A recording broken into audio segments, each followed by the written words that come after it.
everybody, this is VG Time back again with another deck profile, and this time we're looking at the Yamcha leader. This leader has been a pretty good option if you wanted to play a mid-range deck in red, and he gained additional tools from Draft Box 6 that I believe helped to push his strategy a little further along. So let's look into him. What does his leader do? Well, he has an auto that when he attacks, he gets to look at up to 2 cards from the top of the deck, add 1 to the hand, and put the other one to the drop, but the card that you add has to be red. Because it's up to 2, you could choose to only look at the top card. If it's red, you can add it to your hand and then not have to use the second card at all. And if you're going against certain strategies, you could choose not to take any card. Now, there is a downside to that. Your opponent gets to see exactly what you draw, but the upside is that you get 5,000 power while attacking with him. So he's able to pressure for 15 on the front side against awakened leaders. So he awakens at 5 or less life, which is very powerful because it allows you to defend your life total a little early on, since there's no real rush to get to his backside because there's no difference in auto. But when he does awaken, he untaps 1, draws 1, and on this side, he is Yamcha's Supersonic Striker. Again mentioned, he has the same auto as the front side. Look at the top 2, choose 1, get plus 5k. But then he gains another auto that is tied to Unisons, where if you have a red Unison in play and your opponent will take damage from a non-keyword skill involving a Unison or a battle card, you get to deal 1 additional damage to them, but then you negate that skill for the rest of the game. So you kind of have to be careful how you use it. But what that also means is that Yamcha does not allow your opponent to feel comfortable at any low life total, because you never know when, boom, 2 life, 3 life could just be taken away from them at any second. So let's go into the rest of the deck. We're going to start with the Unisons. We have 4 copies of Sen, Shenron, Unison, and Calamity. This guy right here is very strong. He is from set 10 and has been a staple in this deck for a while. He has the ability to allow your red cards to be able to attack your opponent's battle cards in active mode. That's very great because it allows you to be able to deal with just about any threat as long as you can attack over it. And he helps you attack over it by his +1 ability to -15 2 of your opponent's battle cards. So if they have something that's larger than whatever your guy can attack into, he can make them weak, make the attack great. And then he has -2, which allows you to look at your opponent's hand, choose a battle card with power 25k or less from it, and then have them send it to the drop area. This is possibly his most powerful ability, simply because of the amount of information you gain from doing that. And you can actually use it fairly early on in his cycle because he's a 20k guy. So most people aren't going to waste the resources to try to remove him from the table. Our second Unison is Jiren, Legend of Universe 11. This guy is also great. He's good for offense and defense, and he has an auto that says that when your opponent plays a battle card or a Unison card, you can minus it by 10k power. But if you do, you have to negate that skill for the rest of the turn. So again, you have to be careful with how you use it. But his +1 allows him to gain double strike, so he's a 20k double strike attacker. And his -3 allows you to, as an activate battle, -25 any battle card ignoring barrier. So that would normally deal with most battle cards in the game. His ability does not work if he is being attacked, but if he's attacking it works, and if anything else is being attacked, it also works. Next, we're going to get into the battle cards. So one of the new cards that Draft Box 6 gave us was King Piccolo, the New Ruler.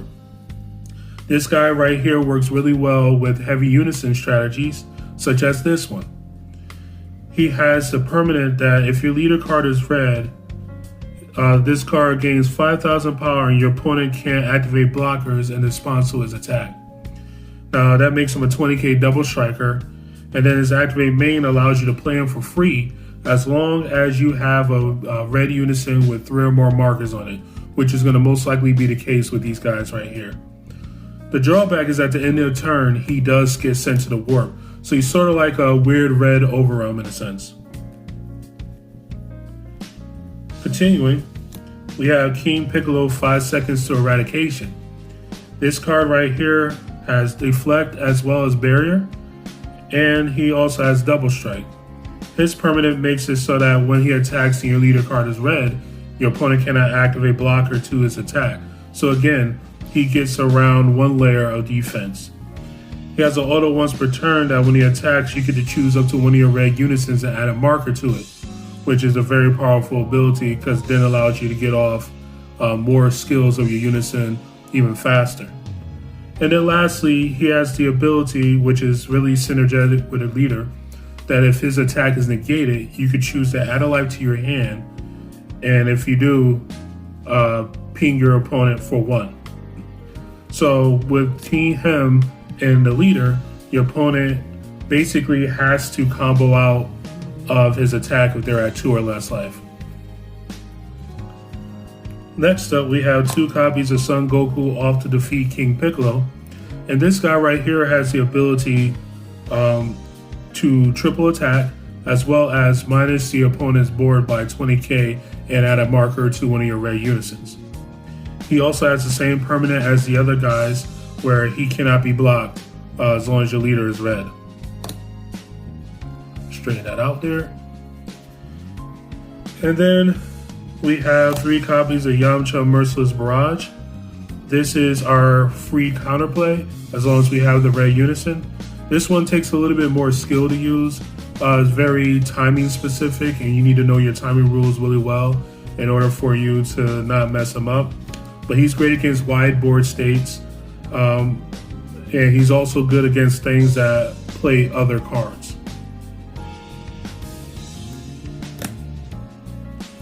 Now we're going to get into the tech. We have 2 copies of Shu, King Piccolo's Underling. This card is in the deck because it actually messes up a lot of very prevalent strategies, one of which is red rolling. So if you are going against red rolling, you're going first. If you open this card in your hand, you're going to want to keep it. Its effect is that you counterplay a 5k or less battle card.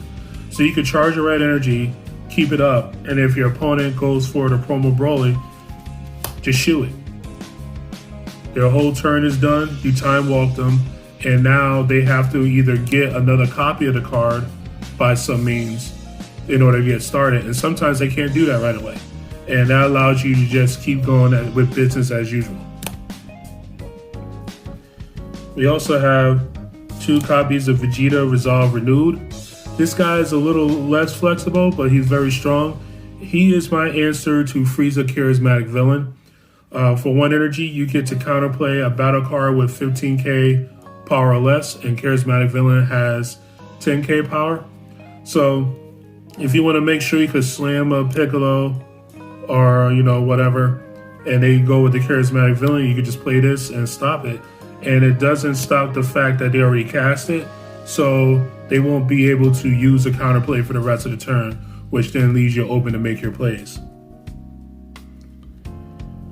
3 copies of Saiyan Kaba. This is for dealing with opposing unisons, as well as to gain access to your life so you can get a few additional cards in your hand.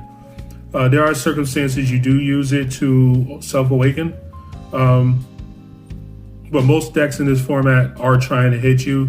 So even though you're defending your life total, and you're measuring it out, you sometimes get those decks that just sit there and literally do nothing. And Kaba will help you in those situations. We have Topo Righteous Aid. He's one of the better renegades that exists in the game. You could play him as a counterplay for 2, and your opponent has to pitch 2 cards every time they want to attack after that attack. My King Piccolo's Underling. She's pretty good. She's there to punish blue with Dimension Magic, Least Coercion, Meteor, things like that. So she's there, and at worst, she's just a play, draw a card to help you cycle through your deck. We also have Son Goku Savagery Awaken.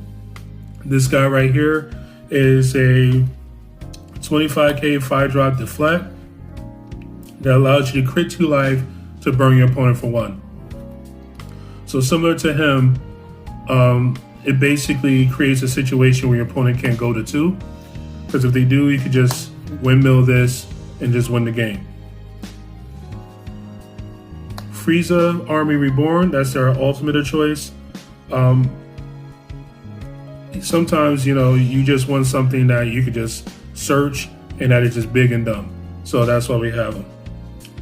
For super combos, we play 2 copies of Wii Celestial Moderator, because in most circumstances involving a battle card, except for when there's Barry involved, it's a 0-20k super combo. We also have Raditz Saiyan Youth.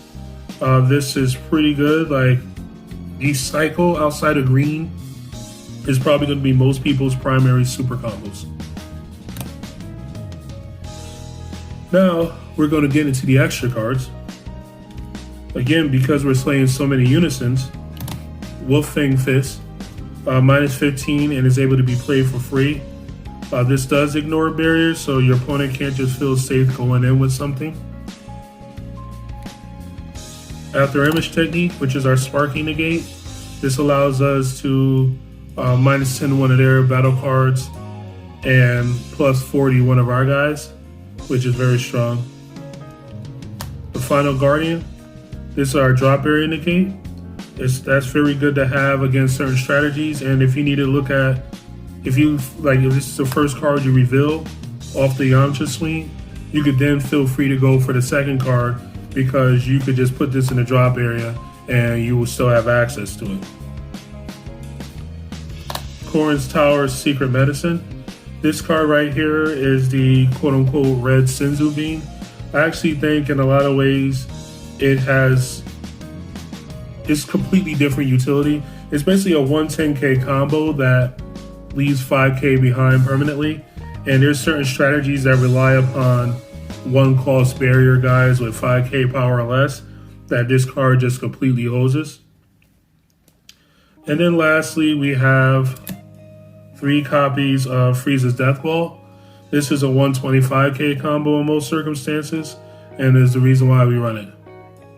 So hopefully you guys enjoyed this deck profile. If you would like, you could join me on Thursdays, where I live stream here on this channel on YouTube at 6 p.m. And if you enjoyed the video, please leave a thumbs up. Please comment down in the comment section if you have any suggestions for the deck. And this is VG Time signing out.